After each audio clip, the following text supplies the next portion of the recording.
Olá, muito boa noite, Adriana Silveira, com Roberto Silveira, né? Nós sempre brincamos, né, Roberto, que não somos parentes, né, nesse mundo físico, mas com certeza viemos com uma missão de alma aí, somos parentes de alma, né? Então, Roberto, né, você foi um dos escolhidos, eu sempre digo, né, quando eu faço esse projeto, quando eu ancoro um projeto, e essa Masterclass foi ancorada, assim, com muito amor, e eu pensei, nossa, quem não pode ficar de fora, né? E uma das pessoas, e talvez acho que foi uma das primeiras que veio na minha mente foi você. Por quê? Porque a gente sabe, né? O quanto você é amoroso, o quanto você realmente é dedicado à tua profissão e à tua missão de vida, né? Você está caminhando dentro da tua verdade, né, meu amigo? E eu sei o quanto é desafiador, né? Nesse momento que nós estamos, né? A gente sendo, você sendo psicóloga, eu não sou psicóloga, né? Mas eu sou terapeuta, mas eu sei também, né? De uma forma ou de outra, o quanto é desafiador, né, meu amigo? Então, o tema é missão de vida, missão de alma, né? E com certeza vai ser muito lindo aí esse compartilhar. A Maria Lúcia entrou agora, que também é Silveira e também é a Rosane. A Rosane vai estar comigo amanhã. E a Lígia entrou, tá? Muito boa noite, seja muito bem-vindo e gratidão por ter aceitado. Eu sei quanto a tua agenda é apertada e você, com muito amor e muito carinho, aceitou estar aqui com a gente. Obrigado, minha amiga. Estar aqui com você é sempre muito gostoso. Eu tenho muito carinho por você, você sabe disso. A gente sempre conversa bastante, né?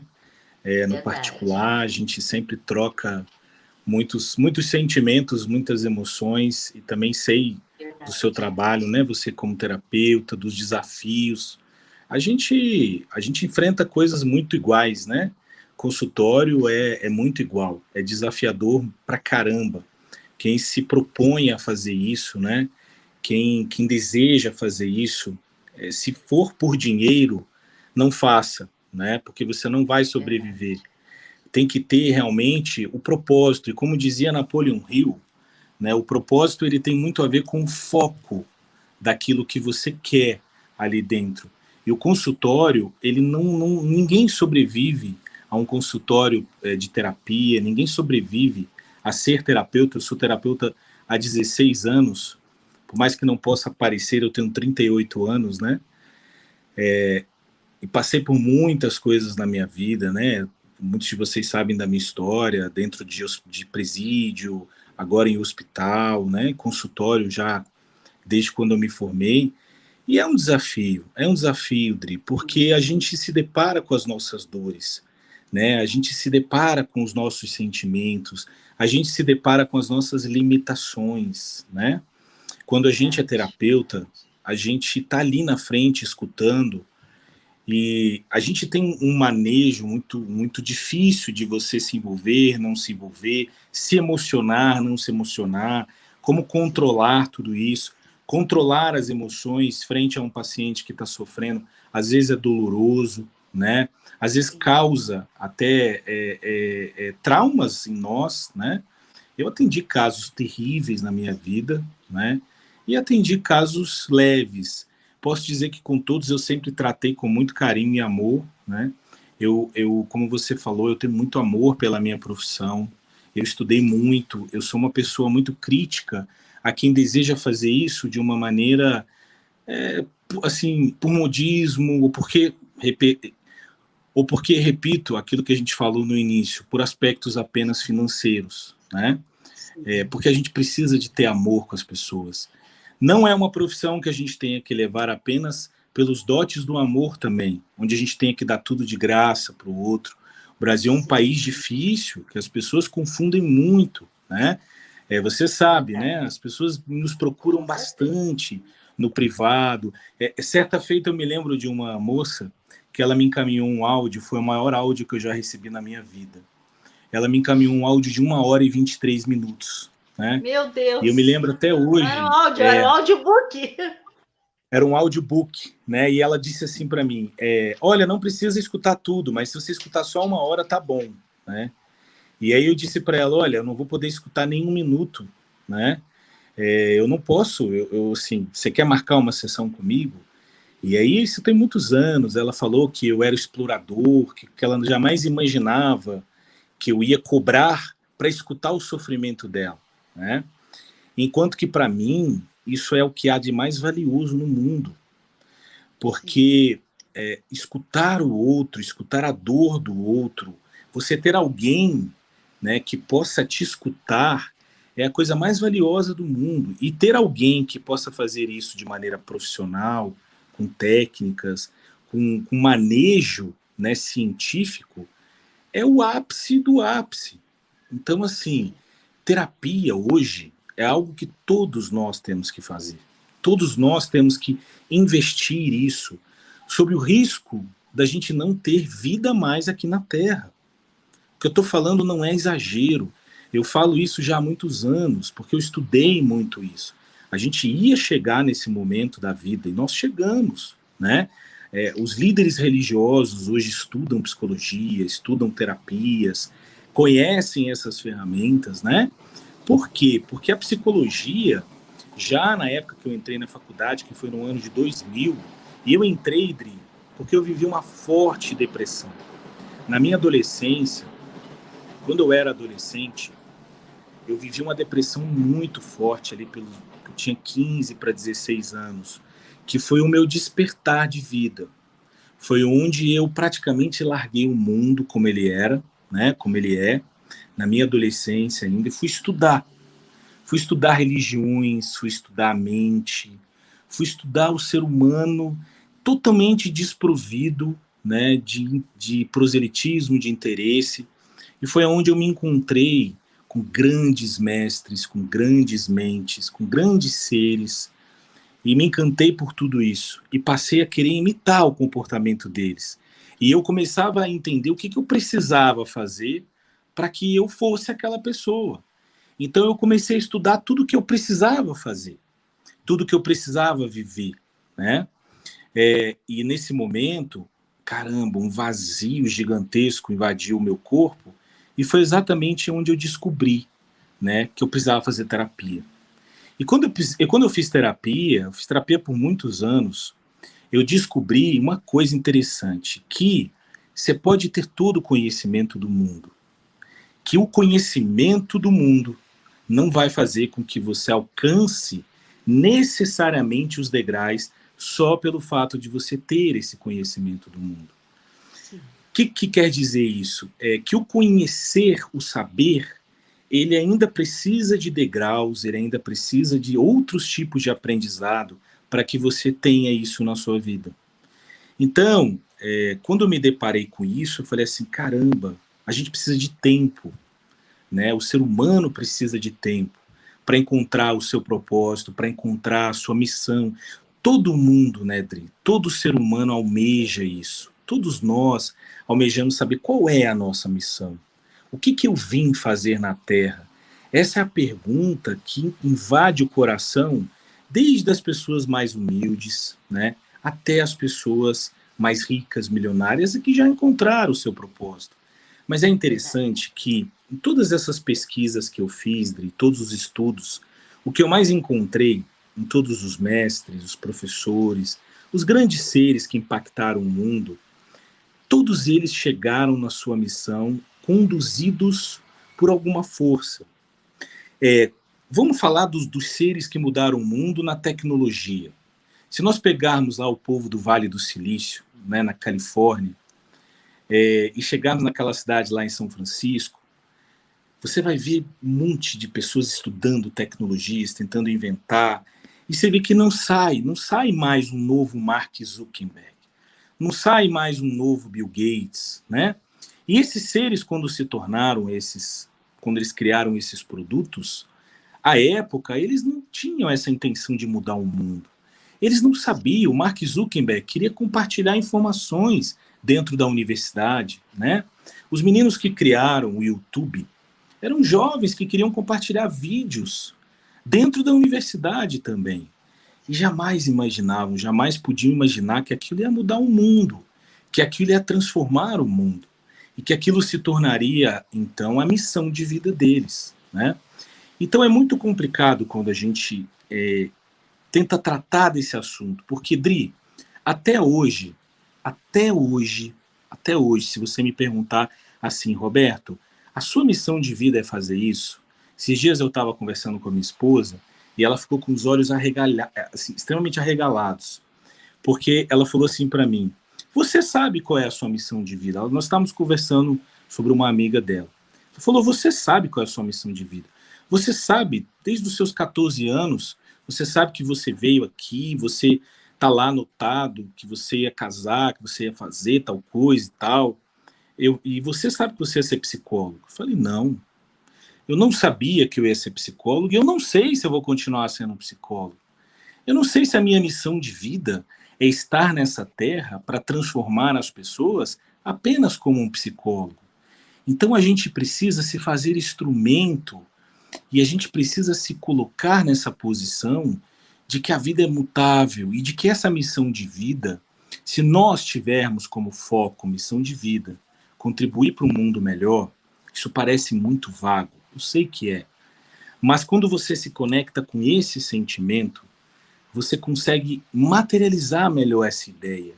Se você entender que você está aqui para construir um mundo melhor, você vai ser zelador, e com todo respeito ao zelador, porque o zelador precisa existir do prédio, né? O porteiro. Mas eu digo por ser uma profissão humilde, simples, né? E aquilo vai te preencher, aquilo vai te deixar feliz, né? Então, a missão de vida, Napoleon Hill é um grande escritor do século retrasado, que eu gosto muito, ele fala sobre isso, né? Que o propósito, ele tem a ver com o foco.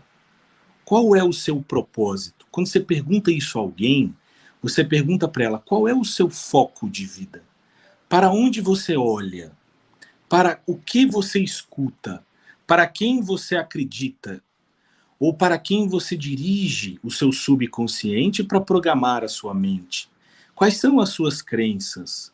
Isso, para Napoleon Hill, funciona como propósito. E aí ele desmistifica muito essa questão da palavra missão. E também tem um grande autor que eu estudei, você conhece ele é muito famoso no Brasil, chamado Allan Kardec. Allan Kardec perguntou aos espíritos, né, o espírito da verdade, numa psicografia de uma médium muito jovem em Paris, que ele se encontrava com ela todas as quartas-feiras. E ele tinha 15 minutos para fazer perguntas, e todas as perguntas que ele já trazia feita, a médium botava a mão no ombro dele, pedia para ele não falar, e ela fechava os olhos e respondia todas as perguntas que ele já havia feito. E uma das perguntas que ele fez foi, eu sou um missionário, e se eu falhar? Ele tinha muito medo de falhar. E se eu falhar? E aí respondeu para ele o tradicional e conhecido Espírito da Verdade, que assim assinava. Se você falhar, outras pessoas virão em seu nome e irão cumprir com essa obra. E mais, você não está em uma missão. Uma missão, só um missionário só se torna um missionário quando ele conclui a sua missão. Enquanto você estiver fazendo o que você está fazendo, é possível que você falhe, é possível que você desista. E com isso, é possível que você não mais seja o missionário que você acredita ser. Então não se ache, e eles fizeram isso para pegar na vaidade dele, para colocar ele no lugar de volta. Porque Allan Kardec conversava com pessoas que dizia tudo o que ele perguntava. Quando ele perguntava sobre química, respondiam a ele as fórmulas incríveis das junções atômicas do universo.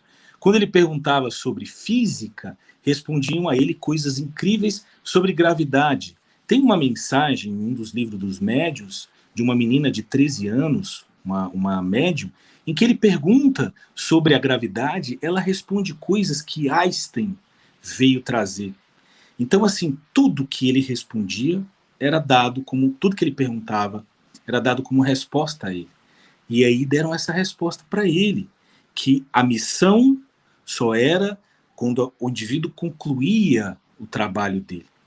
Então nós não devemos viver assim, preocupado com isso, né, Dri? Porque tem muita gente que não vive a sua vida, que não faz o que precisa fazer, que não faz o que deseja fazer, porque muitas das vezes ela fica, né, ali amargurada. E minutos antes de nós entrarmos, conversávamos sobre isso. Hoje fiquei sabendo que um colega muito querido cometeu suicídio, e é o que leva essas pessoas hoje a cometer suicídio. As pessoas estão vivendo uma autocobrança, uma autoidealização de mundo que não existe para todos, né? Nós não viemos, o mundo inteiro não veio para ser Mark Zuckerberg. O mundo inteiro não veio para ser Bill Gates, para ser ícones do mundo, né? Nós viemos aqui primeiro para nos melhorarmos. Existia um grande psicólogo nos Estados Unidos chamado Carl Rogers, você deve ter ouvido falar nele. Ele tem um livro muito lindo que se chama Tornar-se Pessoa. Ele foi um dos grandes pensadores da psicologia humanista, junto com Abraham Maslow, o famoso Maslow da pirâmide de Maslow. Depois eles se misturaram, né, a psicologia transpessoal. O nosso amigo Gideon gosta muito, né, dessa área, fala muito dessa área. Carl Rogers perguntaram para ele o seguinte, né, se ele morresse, o que ele gostaria de encontrar no céu? E aí, ele já era uma pessoa famosa à época, e ele disse assim, eu gostaria de poder encontrar um jardim que eu pudesse regar a minha planta. E ficou parado, deu essa resposta e ficou parado. Porque as pessoas esperavam, né, as figuras religiosas, eu vou entrar numa luz, vou ser recebido por Deus, vou ser aclamado, né, pelo universo, enquanto que para os grandes seres o que importa é ser simples, porque a missão de vida deles é fazer com que a gente volte a ser simples, é deixar essa mensagem de simplicidade, né? Uma vez eu estava em Uberaba conversando com o filho do Chico Xavier, Eurípides, e eu perguntei para ele, Eurípides, quantos livros o Chico vendeu? O Eurípides falou assim, no Brasil ele vendeu mais de 110 milhões de livros, mas no mundo inteiro ele já dobrou esse número, né? Tem alguns países, como Portugal, ele já vendeu quase que o mesmo que vendeu no Brasil. O Chico Xavier, ele mal tinha um terno, né, para vestir. Ele escolhia isso. Não é que eu tenha que ser assim igual a ele, eu não tenho que ser igual a ele, jamais, né? Você não tem que ser igual a ele escolhia ser assim, ele optava por ser assim, ele optava por dar o exemplo, ele optava por mostrar que ele podia ser feliz sem nada, mas ele morreu bilionário. A herança dos livros dele são bilhões de reais, mas porque esses mestres, eles se preenchem com os sentimentos da vida, eles se preenchem, né, com o bem que eles fazem, e são bens tão verdadeiros, são bens tão desprovidos, né, Dri, de aspectos racionais, que eles focam nisso. Com certeza. Então vamos fazer o seguinte. Dar um oi pro pessoal aqui, ó. Chegou a Cândida, Ivanise chegou, a Bárbara, o Gideon, a Marinelma, a Beatriz, a Bia, a Rosalina, a Vanessa, o Valdemar começou a nos acompanhar ontem, a Beatriz adora Allan Kardec, a Bia. A Marinelma fez uma pergunta, tá? Como ela faz para descobrir a missão de alma, de vida e alma, né? Ela se pergunta todos os dias e não conseguiu ainda, né, ter nenhuma resposta. O que tu diria para ela? Então, eu vi essa pergunta dela, né? Então, Dri, é aquilo que nós estávamos falando, né? Como descobrir a sua missão de vida?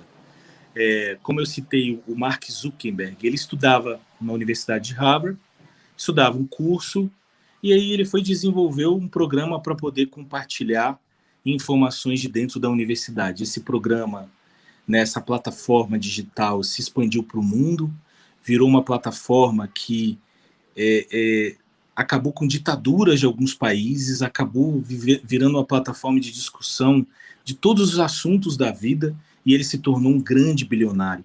Como que ele descobriu isso? Ele não descobriu isso, ele viveu isso, né? Então, como é que nós podemos descobrir a nossa missão de vida? Nós precisamos viver ela. Nós precisamos chegar nisso, nós precisamos encontrar isso na nossa vida.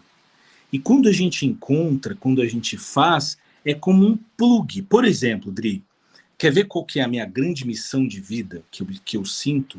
É quando eu estou dando curso, quando eu estou educando. Eu me sinto muito mais, inclusive, preenchido. Eu sinto que quando eu acabo de fazer isso, há em mim uma sensação de completude, assim, de amor, sabe? Há um Eu sentimento em sei o mim, que tu está dizendo. Eu estava dando né? aula antes de entrar nessa aula. Tenho dado aula todos os dias, dos meus cursos. Eu estava dando aula, assim, e eu sinto, parece que eu estou levitando, assim, é uma coisa muito linda. É uma conexão com o Exatamente. universo, assim, né? E conforme eu vou falando, né, as meninas, até minhas alunas estão aqui, algumas estão aqui. Então, assim, a Sinara, né? Deixa eu ver quem mais aqui, a Maria Lúcia também, minha aluna. Então, assim, gente, é uma conexão, sabe? E é uma coisa linda, divina, né? E isso não tem preço, Sim, né, sim, gente? Quando a sim. gente, eu sempre digo, a missão de vida é o que você veio, né, para fazer na Terra, é o que, né? Ela está muito ligada ao propósito, ao trabalho, né? E a missão de alma, no meu caso, eu sinto que é ajudar as pessoas, né? Resgatar essas almas, né? Porque é um resgate, né, Roberto? Seja como for, né? Conseguir chegar antes dessa pessoa, né? Que nem você compartilhou agora, né? E eu sinto muito, né? Porque eu sei, né? O quanto é desafiador para nós, né? Essa semana passada eu perdi um amigo, né? Com um conhecido lá do VAP, que é do como é que é o nome dele? O Carlos, né, ele veio falecer por causa. Foi a primeira pessoa mais próxima de mim que eu soube que morreu de Covid. Não tinha, até o momento, eu não conhecia ninguém que tinha morrido. E nossa, eu fiquei chocada, assim, porque é uma pessoa, né, que, nossa, um queridão, assim, ele é a esposa, sabe? É um choque. E aí a gente fica, meu Deus, o que aconteceu ali, né? Porque estavam bem, estava tudo bem. Então é complicado, né? E aí a gente não sabe. Então, essas coisas, quando a gente perde alguém, né? Será que eu podia ter ajudado mais? A gente sempre fica se perguntando, né? São coisas. Mas também está dentro disso, gente. Não conseguimos resgatar essa alma e está tudo certo, né? Então, Dri, você também falou não uma se coisa. cobrar tanto, né?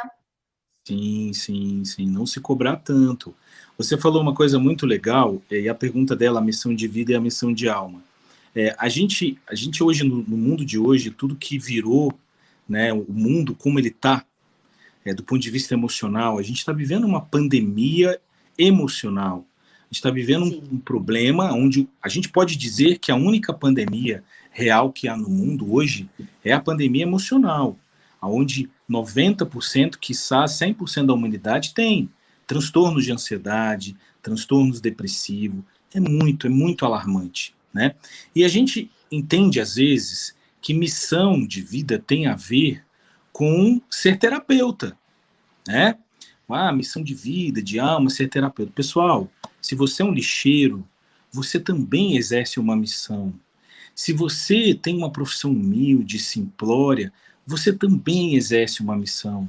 A menina que trabalha com a gente aqui em casa, a nossa funcionária, ela exerce uma missão. E a gente tem paixão por ela, né? Meus filhos têm paixão por ela. Então ela também está exercendo a missão dela. Agora, essa questão que você falou da missão de alma, né? A missão de alma são coisas muito mais profundas, né? São coisas que a gente escolhe do outro lado da vida e que se materializam. Eu vou até dar um curso sobre isso bem legal, que é a questão da psicologia da espiritualidade. Qual que é, o que é as emoções nesse âmbito?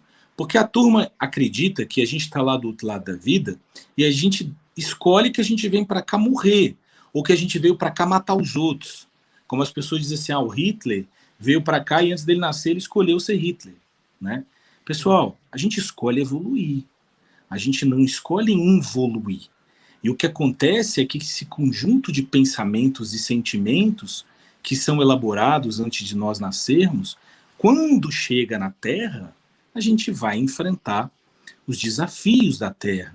E ao enfrentar a Terra, a depender do nosso grau de evolução, nós devolveremos ao mundo aquilo que o mundo está nos dando.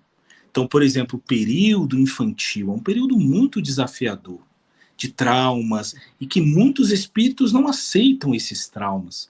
Eu trabalhei na cadeia, né? As pessoas que vão parar ali dentro são pessoas que subvertem as leis, que não conseguem internalizar as leis, não conseguem entender aquelas leis que são aprendidas dentro de casa. Então, não é uma questão de você programar ou não, e você chegou ali e fez aquilo. Ninguém se programa para algo negativo, né? Nós nos programamos para a gente evoluir. E muitas das vezes a gente não dá conta desses processos, né? Que a gente acaba vivenciando aqui na Terra, né? Então não está na missão de ninguém nascer no mundo e matar, não está na missão de ninguém nascer no mundo e ir para guerras, né? Isso são processos, memórias que se reativam, isso são aspectos cerebrais, instintivos, que as pessoas se deparam, né? Por exemplo, esse momento agora, a gente está vivendo um momento de trabalho, de economia, né, Dri? Que muitas pessoas podem viver processos dolorosos. Se tudo voltar a fechar de novo, como é que vai ser? Como é que essas pessoas vão reagir? Como é que elas vão reagir ao trabalho delas? E isso é muito difícil. Isso causa, né, reações emocionais em muitas pessoas. E aí acaba que isso não tem nada a ver com missão de vida, né? Sim. Claro, a gente entende isso, eu sei que muitos compreendem isso, mas isso, a vida mostra, pessoal, que nós podemos escolher os nossos caminhos, né, Adri? A gente pode transformar a nossa vida, a gente pode modificar a nossa estrutura aqui na Terra, nós podemos fazer diferente. O que a gente precisa é de conhecimento, de como fazer, de conhecimento de pessoas que aplicaram e deram certo, de conhecimento de pessoas que entendem isso, que conseguiram, né? Que estudaram para isso. Aí sim a gente consegue chegar lá. Com certeza, né? E para ti, Roberto, nessa trajetória toda, assim, você mesmo agora compartilhou que não tem certeza, né? Que você deseja ser psicólogo no final, né?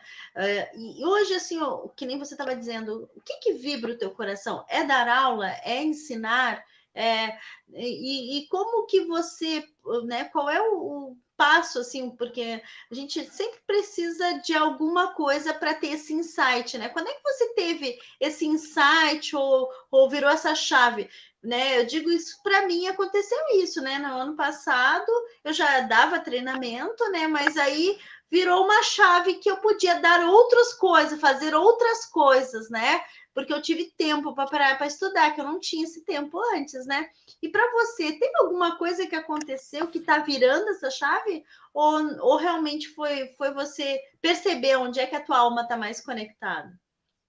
Dri, quando eu comecei a estudar psicologia, meus professores diziam muito que toda a paixão de todo psicólogo era consultório.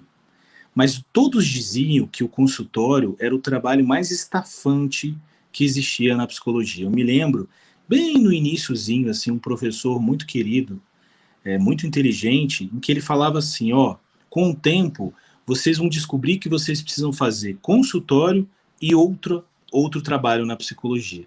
Eu sempre fui apaixonado pelo consultório. Dentro da universidade, eu fiz estágios nisso, eu procurei sempre estudar muito isso. As matérias de psicopatologia, eu me encantava com elas. Eu ficava até de madrugada lendo, estudando. Naquela época não existia nem YouTube. Eu entrei na faculdade em 2000, né?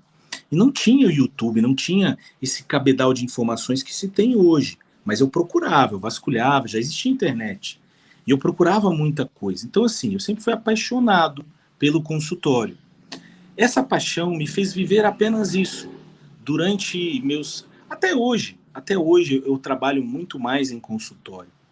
Com o tempo, o que vai acontecendo é que o próprio profissional, ele vai se descobrindo para outras coisas. Quando foi que essa ficha caiu para mim? Ali para 2015, 2014, eu comecei a dar algumas palestras, né? E eu sempre me interessei, eu comecei a estudar, comecei a fazer mestrado e comecei a dar algumas palestras. E no consultório, quando eu estava com alguns pacientes, eu estudava, eu gostava muito de testar muitas técnicas que eu aprendia, novas. O próprio MDR, eu era estagiário quando o MDR veio para o Brasil e eu ajudei a criar e a organizar o primeiro curso de EMDR no Brasil, que é uma técnica muito revolucionária dos olhos, né, para trauma. E tu tá me devendo áudio, lembra que eu te pedi o áudio e tu não ia, tu perdeu o áudio aqui. É verdade. É que eu troquei o telefone e se perdeu o áudio. Se perdeu, eu vou gravar. Vamos fazer assim. Nossa, muito legal, muito legal. E aí, Dri, isso começou a vir para mim. E aí, o que aconteceu? Em 2016, eu estava com uma paciente e ela falou assim para mim, Roberto, eu amo vir aqui ser atendida por você. Só que tem um problema. Eu te faço uma pergunta e você me dá uma aula sobre toda a vida. E assim, eu queria te pedir desculpa, mas eu gravo tudo que você está falando aí e eu queria te falar uma coisa. Por que você não faz um curso? E aí aquilo, sabe, pegou em mim assim, por que eu não faço um curso, né? E eu sentei e escrevi, eu já escrevia muitas coisas e comecei a escrever. Aí em 2017, eu lancei o curso A Lei da Emoção.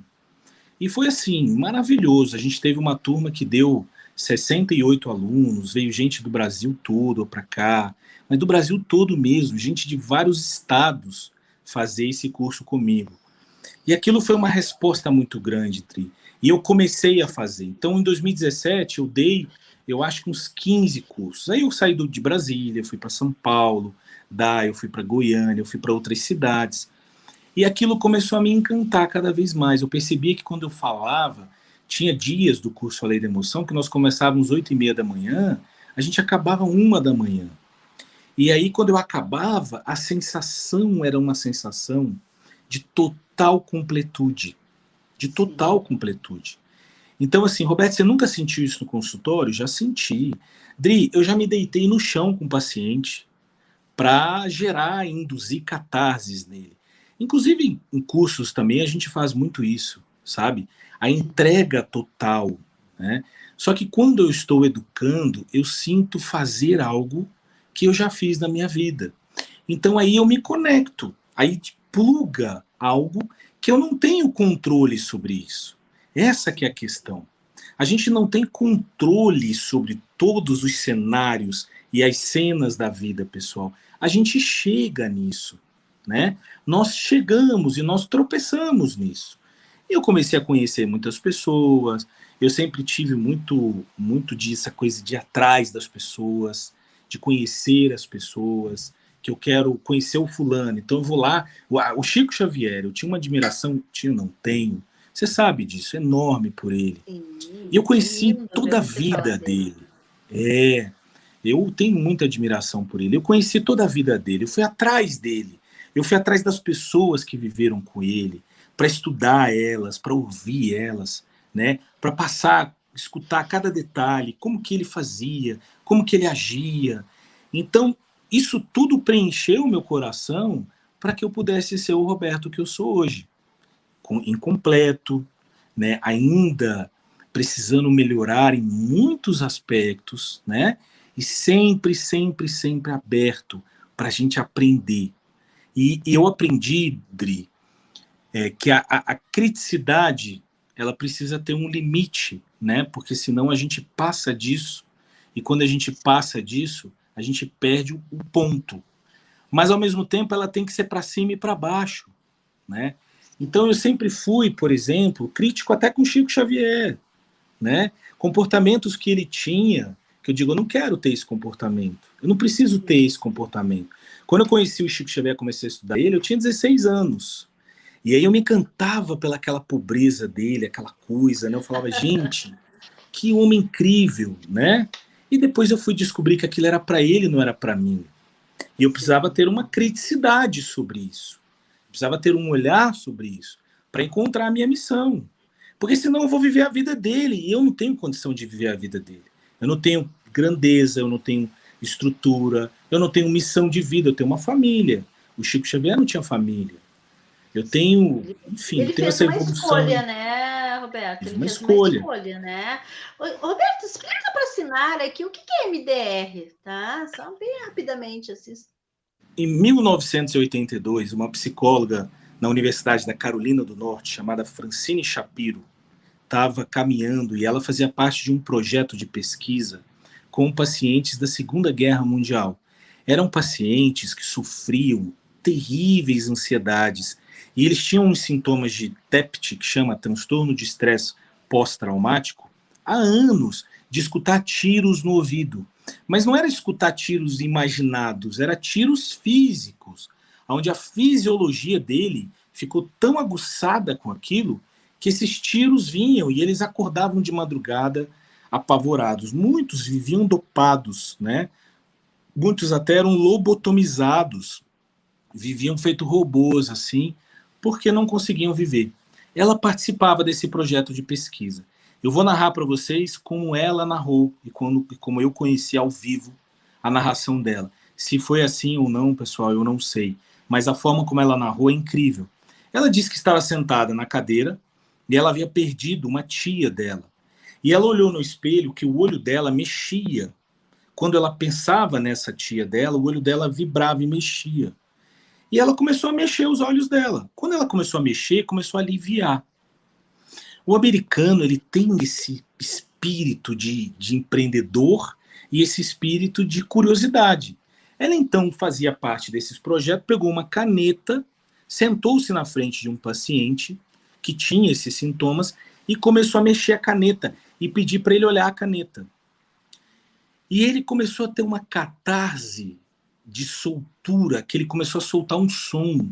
Era um som, como se ele tivesse, quase que era uma expressão de estar ejaculando sexualmente e ao mesmo tempo se livrando de uma coisa muito pesada. E ela ficou e pediu para ele fazer, e ele caiu na frente dela, porque ali ela descobriu que com o movimento dos olhos, o cérebro desliga das áreas de ativação, de perigo, de ansiedade, das áreas primitivas. E nós fazemos isso dormindo. O sono REM, que se chama Rapid Eye Movement, que é o rápido movimento dos olhos, ela descobriu depois que a gente faz isso. E é o sono, e a fase do sono em que você sonha, tem pesadelos. É a fase da elaboração psicológica. E é uma das fases primeiras do sono para atingir o sono profundo, né? Então ela descobriu, depois com muitas pesquisas, foi se descobrindo que o cérebro perde a pulsação elétrica. E ela descobriu o maior segredo de toda a cura traumática. Toda pessoa que se cura de um trauma, e a Adri está aqui porque ela é facilitadora, ela é professora de uma técnica que induz o cérebro ao estado alfa, que é o estado, né, aquele estado que a pessoa fica relaxada, que é o famoso estado meditativo. Por que estado alfa? Porque existe um aparelho que chama eletroencefalograma, lá da década de 60, que ele mexe as pulsações elétricas do cérebro, elétrica de eletricidade, tá? E as frequências que são mais altas são as frequências beta, né, que a gente chama de frequências béticas. Você baixa para o estado alfa, depois você baixa para o estado delta, depois você baixa para o estado teta profundo, que são os estados meditativos mais profundos. A Francine descobriu que quando nós entramos no estado alfa, a nossa circulação sanguínea melhora e todo o conteúdo traumático ele se metaboliza e as células elas se transformam. Eu trabalho com isso desde 2004, que foi quando eu participei do primeiro curso de MDR no Brasil. Eu devo ter atendido, Dri, com MDR para mais de 10 mil pacientes. Nossa. E é uma técnica muito incrível mesmo, né? Ela induz o cérebro a um estado. Então, assim, todas as técnicas terapêuticas que você vê o paciente chegar nesse estado, que é aquele estado que ele sai com os olhos meio assim nublados, e ele olha para você e diz assim, foi maravilhoso. Aí você pergunta como é que você está se sentindo? E ele diz assim, tá um vazio, tá uma calma. Percebe? Todas as técnicas que levarem o cérebro a esse estado são técnicas terapêuticas da máxima efetividade. Isso é que é a cura de um trauma psicológico. O indivíduo precisa chegar nesse estágio, que é quando ele consegue se desfazer do trauma. E aí ela desenvolveu e ela chamou de EMDR, que é uma sigla em inglês, que é de olhos, M de movimento, D de dessensibilização e R de reprocessamento. Porque ela pega a imagem e ela reprocessa tudo isso, reconduz, né, o cérebro a um novo significado da experiência traumática. A Sinara perguntando, essa elaboração é uma ressignificação, então é sim uma ressignificação de trauma, Exatamente, né? Exatamente. Sim. Então, assim, eu fui abusada sexualmente, a mulher. Aí, quais eram as crenças que significavam aquilo no passado, quando o mundo era um mundo machista, absurdo? Eu tenho culpa, eu sou culpada, não era assim? Foi culpa minha, eu deixei, eu permiti, eu fiz isso. Mas, no entanto, foi um homem que foi lá e induziu esse comportamento. O que o MDR faz? Ele tira a dor, ele limpa a dor, ele diminui a frequência da dor, ele leva um estado, né, de uma dor mais baixa, e depois ele instala uma crença positiva. O que seria uma crença positiva nesse caso? Eu não sou responsável pelos atos dos outros, eu fiz o que eu pude, eu dei o meu melhor. Eu não sou responsável por ele ter feito isso comigo, eu sou responsável pelo meu corpo, eu me perdoo, eu me amo, eu vivi isso porque eu estava em situação de vulnerabilidade. E aí você ressignifica e instala uma crença de empoderamento. Então há uma mudança, né, significativa na vida da pessoa. A gente faz, Dri, a gente brinca que a gente faz MDR quando a gente caminha, quando a gente pedala, quando a gente corre. Todas as vezes que a gente faz qualquer exercício que gera a estrutura psicomotora do corpo, né? E você utiliza esses dois hemisférios, você estará fazendo MDR. Porque o grande segredo, vou falar uma coisa bem legal aqui para vocês que estão aqui. Depois eu conto para vocês como que eu cheguei nisso. O grande segredo daquilo que o Hélio Couto fala do colapso da função de onda, que é uma teoria que veio lá do famoso cientista chamado Schrödinger, que o pessoal debocha, brinca, dá o do experimento do gato, né? Que aquilo é coisa séria, não é essa debocha aí da internet. O cara era um grande cientista de física e ele fala sobre a teoria da onda, o colapso da função de onda, que o professor Hélio Couto ensina de uma maneira muito bacana, que seria a teoria de como a gente cria as coisas.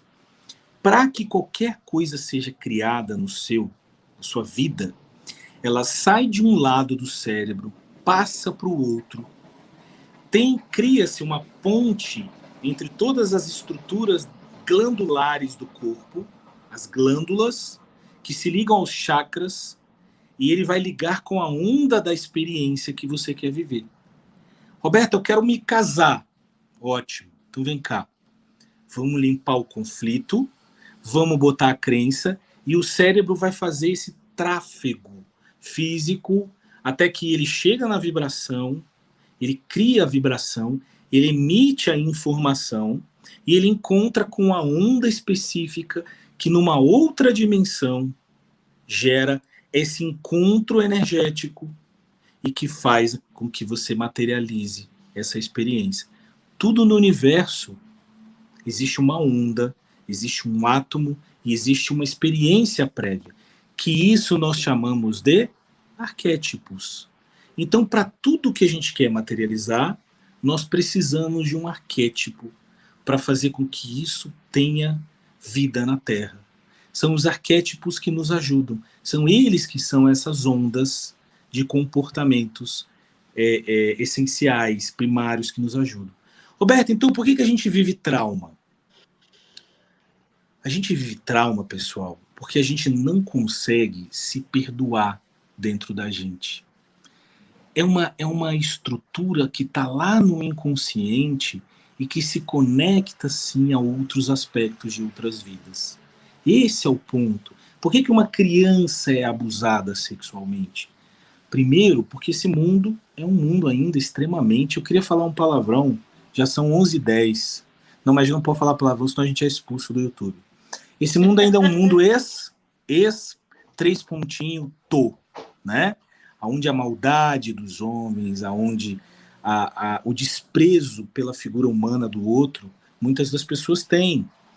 E aí, esses seres que nascem com esse sentimento, eles são como imãs e que chamam essas experiências. E são experiências dolorosas. A experiência mais dolorosa que pode existir na face da Terra é você ser criança e ser abusado sexualmente, né? Nada vai criar uma fratura tão intensa e tão forte dentro de você, porque vai fraturar a criação que tem dentro de você. A sexualidade, o sexo, ele é a libido. Ele é a própria vida, é o que dá vida, né? Então vai fraturar aquilo, vai machucar aquilo e vai criar crenças que são muito ruins em relação àquilo. E aí a dona Francine Shapiro descobriu esse aspecto, né? A dona Francine Shapiro, que faleceu há 3, 4 anos atrás, eu não me engano mais a data, né? Ela descobriu isso. Ela é uma mulher sensacional. Eu vou postar no nosso grupo o vídeo dela para você ver, Adri. Uma pessoa bacana, uma pessoa assim, até tímida, relativamente tímida, né? Mas ela revolucionou como se entende o trauma no mundo. Ela revolucionou muito. Inclusive, ela contribuiu muito com todas essas outras técnicas por conta da questão do estado alfa. Que legal. Vamos lá. Obrigada pela aula aí, né, de MDR, né? Porque são técnicas que não são muito faladas, né? Muito pouca gente fala dessa técnica, né? A única pessoa que eu ouvi falar foi você. E é legal que a gente fez dentro de um curso, né, que tu tinha dado, e tu disponibilizou dentro desse curso esse áudio. Por isso que eu senti tanto quando eu perdi esse áudio, porque foi um áudio bem legal, bem importante. E você sabe, e eu senti o empoderamento desse áudio, né? Escutando né? ele.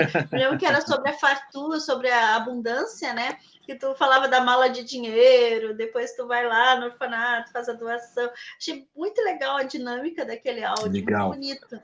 Claro que igual nunca que a gente consegue, né? Quando legal, a gente faz coisas assim do coração, é difícil fazer igual, mas ele era muito lindo, assim, a dinâmica dele. O MDR hoje, ele está institucionalmente em mais países do que a ONU.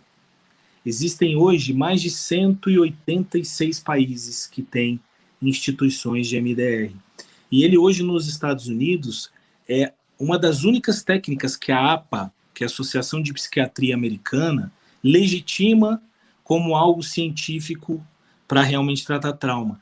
A colega Sinara fez uma pergunta muito legal. Ela fez isso empiricamente? Então, fez, Sinara. Ela fez igualzinho como o Newton deixou cair a maçã, e a maçã caiu na cabeça dele, e ele falou, nossa. E ali ele descobriu essa força da gravidade. Com ela foi assim também. Foi empiricamente. E aí, depois que foi... Aí os estudos do MDR botavam os pacientes dentro de tubos, né? Ainda faz isso. Botam dentro de tubos para fazer mapeamento cerebral, e aí vê que perde-se a carga. Bota um paciente que tem depressão, aí o cérebro está todo descompensado, aí aí diminui o fluxo sanguíneo, diminui esses estados, entendeu? Agora, MDR não é bom para uma patologia. Uma patologia, a Francine dizia, não façam MDR com esses pacientes, que é o transtorno, um dos mais difíceis de ser tratado, que é o transtorno bipolar. Até mesmo a esquizofrenia ela indicava, mas o transtorno bipolar não. O transtorno bipolar é um transtorno muito sério. Que nem a metafísica explica direito o transtorno bipolar, né? Eu tive fazendo uma semana de metafísica da saúde, explicando algumas doenças, e, gente, eu me virei assim, ó, não tem quase nada sobre bipolaridade, né? Não é brincadeira, é um transtorno muito sério, de difícil tratamento, né? Porque descompensação, né? Uma descompensação. Né? É um complexo muito forte de grandiosidade, de poder, de euforia, de amor, de conquista, de sexo, de dinheiro, e de repente é um complexo de inferioridade, de depressão. E quando você vê o paciente ter isso, não tem a pessoa que desenvolve o transtorno bipolar, ela não aceita a voz de comando de ninguém. Então ela é rebelde, ela é, sabe, É difícil, é um transtorno muito difícil, que cientificamente a ciência avançou muito pouco nos tratamentos, né? Muito pouco. Verdade, ó. Ah, senhora, bacana esse ser de luz ter vindo ajudar nosso processo evolutivo, né? Sem Ah, dúvida, sem é dúvida. uma. Eu agradeço muito a ela e credencio ela ter sido uma pessoa muito incrível mesmo, Dri. Eu resolvi problemas pessoais no MDR muito fortes. Eu uso MDR aqui na minha casa, a gente usa com os meninos até hoje. Até hoje não, a gente usa com os meninos, né? Fazer MDR em criança é um barato. A criança você põe, ela vai fazendo Deve ser isso, divertido. ela entra no estado hipnótico muito rápido, né? Sim, sim, é verdade. Meu amigo, nós estamos aí nos encaminhando quase para 1 hora de live. Queria que você deixasse aí as tuas considerações aí, né? O que, que vem da tua alma para deixar para as pessoas depois dessa aula aí de MDR, de várias, né, aulas da alma, né, de embasamento, tudo isso, porque, né, eu sei profundamente que você está, né, com uma dor aí por essa questão de ter perdido esse amigo, esse colega, né?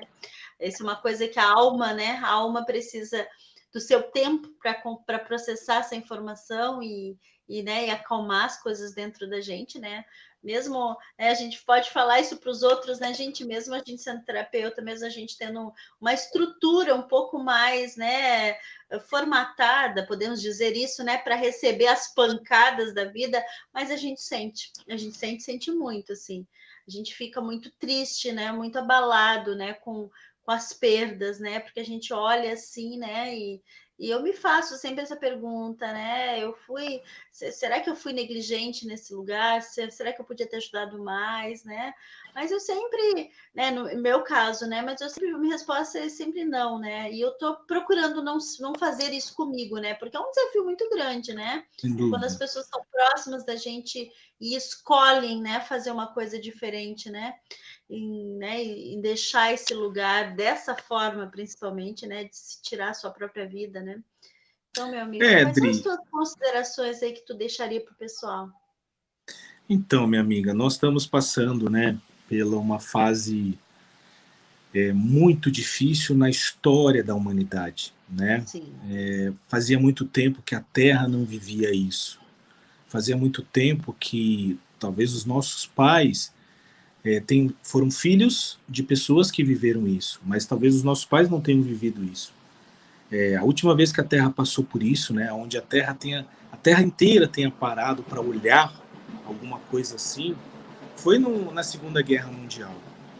Então, de fato, isso é um momento arquetípico muito forte, né, Dri? É um momento que as pessoas elas ficam muito ligadas em morte, em tragédias, em coisas ruins, né? Então, a mensagem que eu quero dizer para todos é que tudo que a gente sente, pessoal, é uma frequência. Tudo que a gente sente encobre os nossos sentidos e que a gente toma como verdade é uma frequência. E aqui na Terra é muito fácil a gente abraçar verdades que sejam relativas. Então nós temos que exercitar.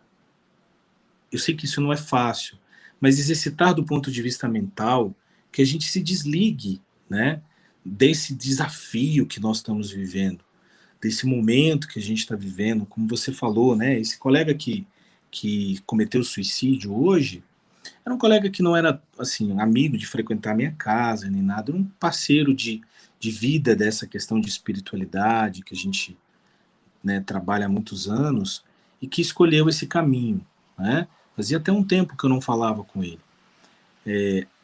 As pessoas, Jesus falou sobre isso. Jesus colocou esse momento que nós estamos vivendo em palavras. Muitos serão chamados, né? E as pessoas foram chamadas. E ainda nós estamos sendo chamados. Chamado para quê? Para aceitar Jesus, né? Ainda tem gente que acredita desta forma. Tem gente que acredita desse jeito e não entende que não tem nada a ver com isso, que é o chamado interno, né? Muitos serão chamados, é você com você mesmo, a transformar a sua vida, a mudar a sua vida, a viver uma nova vida, né? e poucos os escolhidos, porque poucos são aqueles que escutam. Olha como nós estamos vivendo o mundo e olha como o mundo responde ao que nós estamos vivendo no mundo, né? Sim. Muitas das vezes com ódio, com violência, com muitas coisas que são desvirtuantes ao caminho. Então, dizer que a gente tem que ter cuidado com esse momento e se cuidar. O cuidado que nós podemos ter com esse momento é se cuidar, né? É estar aqui nas lives, a Dri faz live toda semana, esse canal é um canal maravilhoso, nosso Sim. querido Augusto e da nossa querida Márcia, né? Se trabalhar emocionalmente, buscar isso, esse autoconhecimento.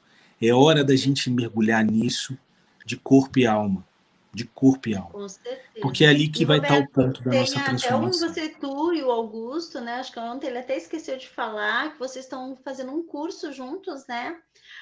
Que vai Sim, começar dia sim. 21, né? Que é sobre Miguel Arcanjo, um curso bem legal, né? Até a Maria Lúcia disse que já se inscreveu, o pessoal já se inscreveu aí.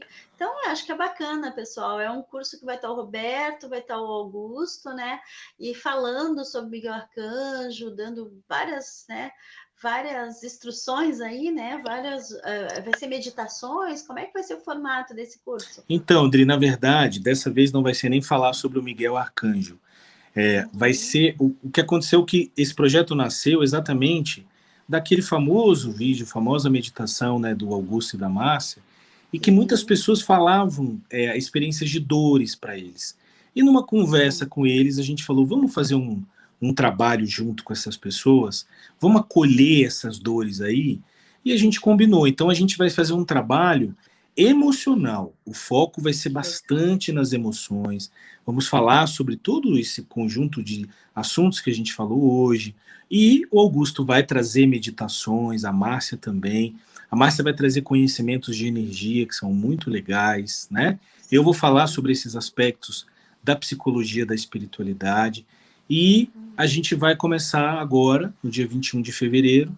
Estamos aí no nosso Legal. final das nossas inscrições e estaremos juntos. Tá bem legal, tá bem bacana. Já tem uma turma bem grande lá com a gente, aproximadamente Sim. 80 pessoas, e vai vir mais Nossa, olha pessoas, e eu tenho que certeza que vai ser bênção. muito Com bom. certeza. Tem que continuar divulgando aí, com certeza. E Maravilha, gratidão, querida. meu amigo. Gratidão, meu amigo. E teus cursos? Tem algum curso aberto teu que tu tá dando? Tu falou desse de psicologia, espiritualidade. Sim, sim, Tem? sim, sim. O curso de Psicologia da Espiritualidade, que é um curso muito especial, onde eu vou Uhum. falar sobre essa questão dos segredos da reencarnação, né? E a gente vai falar das Poderoso. pesquisas científicas que existem nisso no mundo, né? E tudo que envolve o universo da espiritualidade. Por que que isso foi tanto tempo tratado como algo místico, não palpável, né? E a gente vai trazer nesse curso coisas muito palpáveis, coisas que inclusive foram objetos do meu mestrado, que eu não concluí, né, na Universidade de Brasília. Estava passando por um Uhum. problema muito severo a universidade na época, e aí eu optei por me afastar, parei, mas se Deus quiser eu vou concluir. E que é dentro dessa área de física quântica, de todo esse universo, né? De como a gente identifica emoções de outras vidas, como que a gente trabalha emoções de outras vidas. Emoções de outras vidas estão no nosso inconsciente. As emoções dessa vida estão no nosso subconsciente. Como que isso se relaciona? Como identificar isso? Então vai ser um curso bem legal. Esse vai ser em março. A gente já tem uma turma bem bacana também já inscrita e Legal. convido todos vocês para estarem com a Então gente. tá.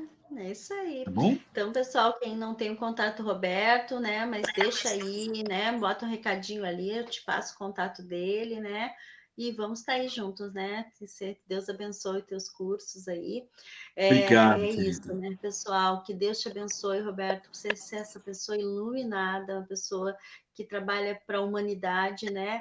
Eu lembro que né, eu sempre te disse isso, eu tenho uma missão linda e muito grande, né, meu amigo? Muito grande.